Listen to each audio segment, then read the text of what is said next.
Thank you, Mr. President, for chairing today's important meeting, and thank you to our briefers, both of whom have been personally targeted for assassination, both of whom have been tortured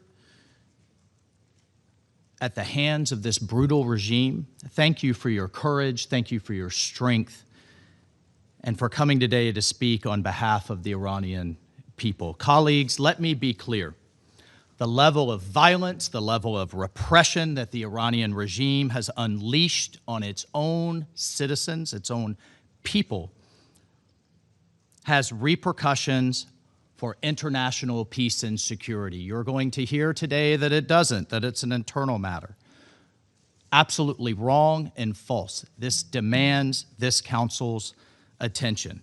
The people of Iran are demanding their freedom like never before in the Islamic Republic's brutal history. Unarmed, peaceful people who love their country are taking to the streets in pursuit of their legitimate aspirations for a better future. Well, this is our message. President Donald J. Trump and the United States of America stands by the brave people of Iran, period. And regardless of its excuses, and you will hear many today from the Iranian regime and from its friends, the regime is solely responsible for the economic misery of the Iranian people and the repression of their freedom, and they will be held accountable. The estimates of the numbers of protesters killed by the regime so far range from the thousands to the tens of thousands. Although visibility into the totality of the violence has been obscured deliberately by the regime's nationwide internet blackout. Why has the internet been shut down for weeks? Why have the phone lines been cut? Why are commercial satellite communications being jammed in a very sophisticated manner? We've had a complete blackout. No internet, no phones, nothing. Only thanks to the Starlink system do we even have some window, a limited window, into the atrocities that are ongoing. Well, President Trump has been clear.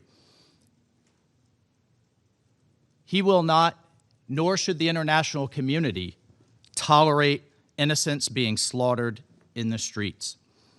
Since 1979, for decades, the regime has posed a threat to peace and security in the name of a religious ideology. The regime calls for death to America and the annihilation of Israel. Even as its own citizens cannot afford the very basics, food, drinking water, very basic medicines, it spends billions to develop its nuclear and ballistic missile programs to threaten its neighbors in the world and its support of terrorism.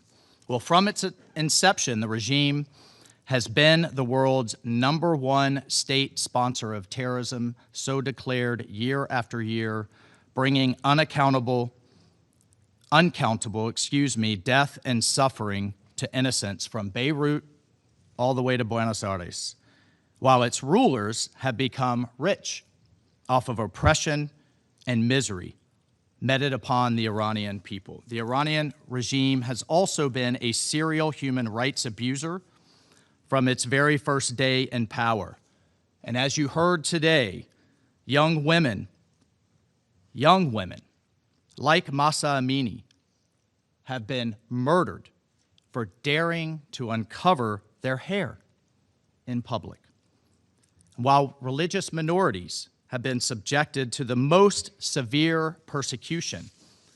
These abuses have been documented right here by this body, have been documented at length by the United Nations, have been documented by the Secretary General's own regular reports on the situation of human rights in Iran, the most recent of which was released just last year in 2025. Colleagues, in addition to the gross human rights abuses in addition to its illegal march towards a nuclear weapon. In 1979, the regime we now know, led by Ayatollah Khomeini, gave support to radical students who attacked the United States Embassy in Tehran, took over 50 Americans hostage, and held them in captivity for over 400 days. That was followed by the bombing attack on the United States Embassy in Beirut, killing 17 Americans and scores of Lebanese civilians, followed by the supported and direction of terrorists who drove 2 trucks filled with explosives into U.S. and French barracks in Beirut, killing 241 American soldiers and 58 French military personnel, all part of a multinational force invited by the Lebanese government. It's responsible for the deaths of over 600 American service members and countless others in Iraq. Bottom line is Iran's partners and proxies with Iranian weaponry, documented by the United Nations Yemen panel of experts, have repeatedly attacked our partners in the Gulf and attempted to damage global energy infrastructure.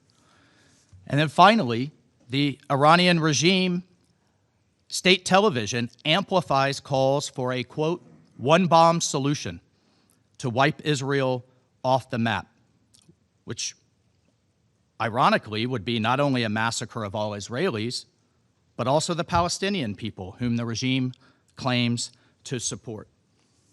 In 2011, the regime attempted to assassinate the Saudi ambassador to the United States in Washington, D.C., but luckily the attempt was thwarted, and further, the regime has continued to plot assassination attempts against the President of the United States, against President Trump, and other senior U.S. government officials, in addition to those who dare speak out living here in the United States. Colleagues, Iran has destabilized the Middle East for decades. It has supported and enabled Hamas's brutality, its hostage-taking, its heinous October 7th attacks. It has funded Hezbollah. It has funded the Houthis. Iranian-aligned militia groups in Iraq, including Kataib Hezbollah, have attacked the United States and the region again and again. It's backed the brutal Assad regime, and at every turn, the regime has put terrorist proxies in other nations before the welfare of its own citizens. And as a result of the regime's actions, putting money in the pockets of terrorists, funding its nuclear and missile programs instead of the basic needs for the people of Iran, Iranians have had enough. The regime's dereliction of duty to its own citizens is what has put the Ayatollahs in the positions they are in today, with hundreds of thousands, if not millions, protesting in the streets after decades of neglect and abuse. So everyone should ask themselves, everyone sitting here today, how many people are dead? How many people are wounded, maimed, and abused in the Middle East, in Israel, in Gaza, in Syria, in Lebanon, Yemen, Iraq, even Venezuela, because of the regime's support for terrorism as the largest state sponsor? And I would like to address the allegation put forward by the regime that these inspired protests are somehow a foreign plot to give a precursor to military action. Everyone in the world needs to know that the regime is weaker than ever before, and therefore is putting forward this lie because of the power of the Iranian people in the streets. They are afraid. They're afraid of their own people. Iran says it's ready for dialogue, but its actions say otherwise. This is a regime that rules through oppression, through violence, and through intimidation, and has destabilized the Middle East for decades. Well, enough is enough. We all have a responsibility to support the Iranian people and to put an end to the regime's neglect and oppression of the Iranian nation. Colleagues, let me be clear. President Trump is a man of action, not endless talk like we see at the United Nations. He has made it clear all options are on the table to stop the slaughter. And no one should know that better than the leadership of the Iranian regime. Thank you, Mr. President. I thank the representative of the United States for the statement. I give the floor to the representative of Liberia.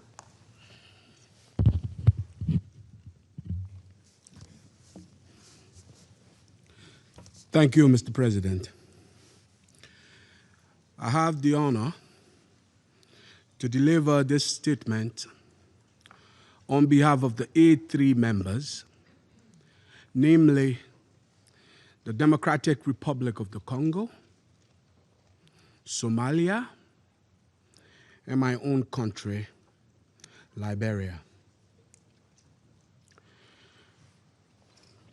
The A3 thanks Assistant Secretary General for her comprehensive briefing, and we listened carefully to the remarks offered by civil society representatives.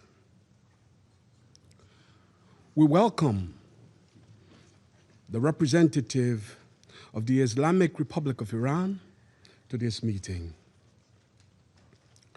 Mr. President, we underscore the importance of respecting human rights, fundamental freedoms, and the legitimate aspirations of peaceful demonstrators, and call upon all parties to exercise maximum restraint and protect civilians.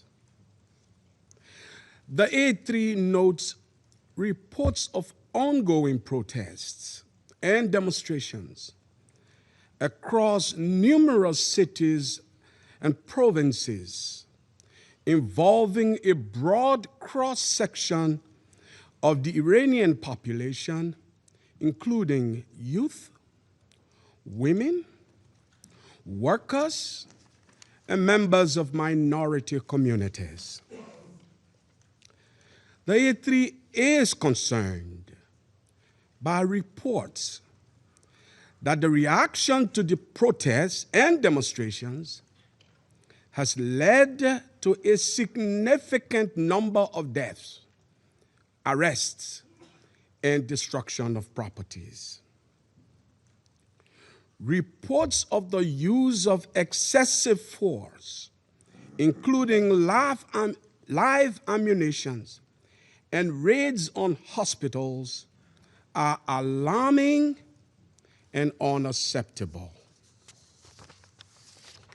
We note the letter of the Iranian government circulated as a document of the Council, as well as the underlying socio-economic drivers of these protests, which include deteriorating economic and social conditions.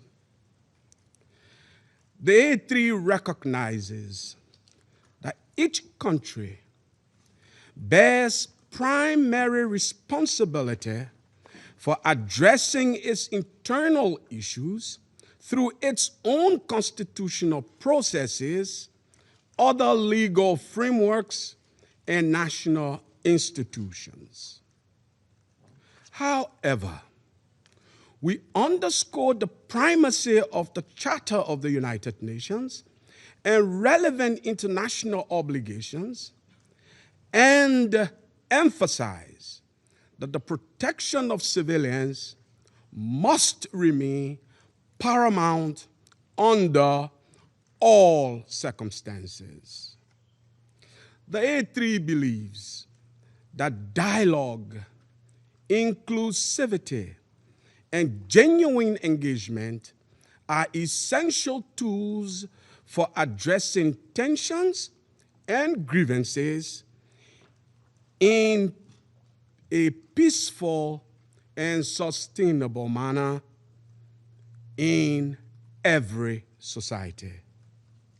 Therefore, we encourage all actors in Iran to exercise maximum restraint and to seek peaceful, constructive, and inclusive dialogue with full respect for the rule of law, the rights of citizens, and the protection of civilians.